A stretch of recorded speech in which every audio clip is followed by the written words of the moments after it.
I call it the chicken versus egg debate, which basically means which comes first, media or creative. And there was a piece in press a few years ago from Nielsen that they were about to build a creative product, but they were trying to talk about creative being the most important, but they didn't isolate the effects of the media, and we do that. So creative can't help as much as you think. This is another slide. I'm nearly done. This is another slide that gets a lot of people struggling, particularly those in creative agencies. Basically, what this shows you is what I see every single time we collect data.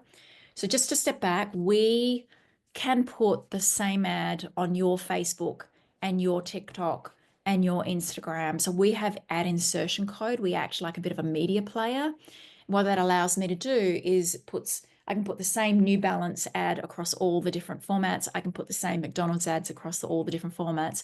So it allows me to hold the creative constant.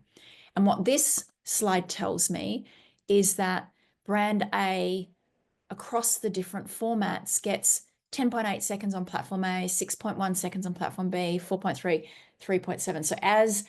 And I think that could be Snap, TikTok, Insta, Facebook, I can't remember, but it's in the social space. But what it shows you is there is a gap between the best and worst for platform A, but they all hover roughly around the same amount of attention seconds, but they all decline in line with the performance of the overall media. Hopefully you can see that pattern. So what that means is two things.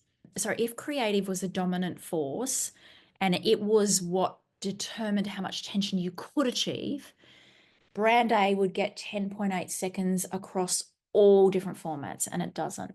Brand F would get 9.4 seconds across all different formats, and it doesn't. And we never ever see that. It's always declines in line. The second thing that's important is what you have to think about is you can't go outside of those boundaries. So creative triggers can help. So the average sits between G and H, brand G and H. But basically, if you've got an emotive ad, it'll sit above the average. If it's not emotive, it'll sit below the average. If it's relevant, it'll sit above it. If it's not relevant, it'll sit below it.